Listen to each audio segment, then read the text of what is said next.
In the flickering fluorescent lights of a nearly empty Burger King, Emma wiped down the counter for the third time that evening. The monotony of her shift stretched on, each moment weighed down by the oppressive silence of the deserted fast food joint.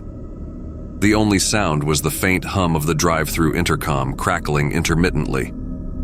As the clock struck midnight, the intercom suddenly buzzed to life, a garbled voice whispering through the static.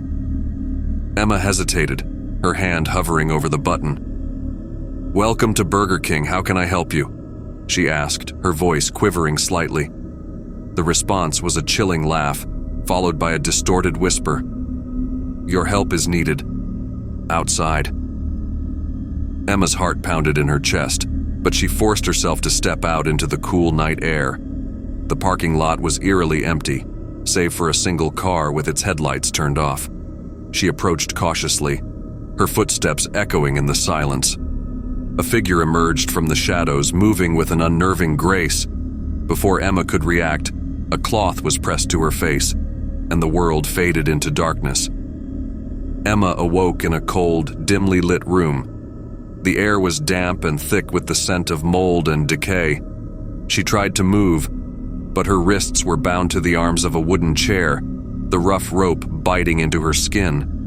Panic set in as she struggled, the sound of her rapid breathing the only noise in the oppressive silence. A door creaked open, and a figure stepped into the light. It was the man from the parking lot, his face obscured by a grotesque mask. He moved with an eerie calm, setting a tray of tools on a table beside her. "Welcome, Emma," he said in a voice that was both soothing and sinister. "I've been watching you for a long time." Emma's heart raced as she tried to recall anything about this man, but his voice was unfamiliar. He circled her slowly, his eyes gleaming with a twisted delight behind the mask.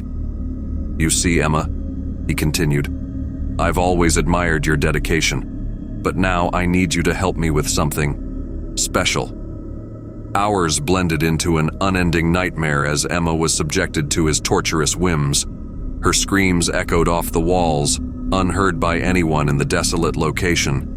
The man never revealed his face, only his sick fascination with her suffering. In a rare moment of clarity, Emma spotted a small, rusted nail on the floor. She waited for him to leave the room, then began the arduous task of sawing through the ropes. Blood oozed from her wrists, but she didn't stop until she was free. Emma stumbled through the dark corridors, her legs weak and her vision blurred. She found a door and pushed it open, emerging into the cool night air. Her freedom was short-lived, as she realized she was in the middle of a dense, unfamiliar forest. The sounds of the night were all around her, and she could hear the distant call of owls and the rustling of leaves. But then, another sound. The unmistakable footsteps of her captor grew louder, closing in. Emma ran, her breath ragged and her body protesting with every step. She could hear him behind her, the maniacal laughter echoing in the darkness. Just as she thought she had lost him, she tripped over a hidden root and fell hard to the ground. In the dim light of dawn, a search party found Emma's lifeless body at the edge of the forest. Her eyes were wide open, frozen in a final expression of terror.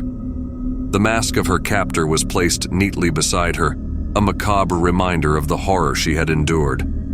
The news spread quickly, casting a dark shadow over the small town. The Burger King where Emma had worked was closed indefinitely, its empty halls haunted by the memory of the girl who had vanished into the night. And somewhere in the depths of the forest, a new mask was being carved, waiting for its next victim.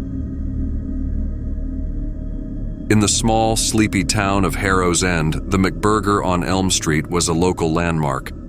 It was a place where families gathered, teenagers hung out, and the aroma of fries and burgers filled the air. However, beneath its familiar golden arches, a dark secret festered. The rumors began innocently enough, whispers among the employees about a special shipment of premium meat arriving in the dead of night. Linda, a high school senior working the evening shift, noticed the peculiar delivery schedules but brushed them off as nothing more than company logistics. One evening, as Linda cleaned the kitchen after closing, She noticed a box she hadn't seen before, stashed away in the corner. Curiosity gnawed at her, and she decided to take a peek. As she lifted the lid, a pungent metallic odor wafted out, causing her to gag. Inside were vacuum-sealed packages of meat, darker and denser than anything she'd seen. The next day, the manager, Mr. Thompson, was all smiles, announcing a new secret menu item, the McMystery Burger. It quickly became a sensation, customers raving about the succulent, juicy patties. The store saw a surge in sales, and the once quiet McBurger buzzed with activity. But Linda couldn't shake the unease that gnawed at her. She began to notice strange behavior among the regulars who ordered the McMystery Burger. Their eyes seemed glassy, their movements sluggish, almost robotic. Whispers of disappearances in town also started circulating, with no clear connection to the bustling McBurger. Driven by her growing suspicion, Linda stayed late one night, hiding in the storage room. As the clock struck midnight, the back door creaked open, and two men in blood-stained aprons wheeled in another box. They spoke in hushed tones, mentioning fresh supplies and keeping up with demand. Linda's blood ran cold as she realized what they meant. Summoning her courage, she decided to follow them. The men carried the box down to the basement, a place employees were strictly forbidden to enter. She waited until they left, then slipped inside. The basement was a chilling labyrinth of freezers and industrial equipment. In one corner, a large meat grinder stood ominously. Linda's heart pounded as she approached the freezer, her breath visible in the frigid air. She pulled open the door, and her scream caught in her throat. Inside were rows of vacuum-sealed packages, just like the one she had found. But this time, she could see the truth. Dismembered human limbs, torsos, and heads, all packed neatly and labeled. Her stomach churned and she stumbled back, her mind racing with the horror of it all. Determined to expose the truth, Linda gathered as much evidence as she could. She took photos and managed to swipe a sealed package, but as she turned to leave, she heard the door slam shut. Mr. Thompson stood there, his smile twisted into something malevolent. "You shouldn't have seen this, Linda," he said, advancing slowly. "It's all for the business, you see. Supply and demand. The town was dying and we brought it back to life." Linda backed away, searching for an escape, but the basement was a dead end. She clutched the package tightly, her only hope of revealing the gruesome truth. As Mr. Thompson lunged at her, she swung it with all her might, catching him off guard. Linda's vision blurred as she fled the basement, her breath ragged. She burst out into the night, clutching the package and her phone. The police arrived soon after, drawn by her frantic calls. The ensuing investigation uncovered the horrifying truth, and the McBurger was shut down. Its dark secret exposed to the world. Harrow's end would never be the same. The townsfolk were left to grapple with the horror that had fed them, their beloved McBurger forever tainted.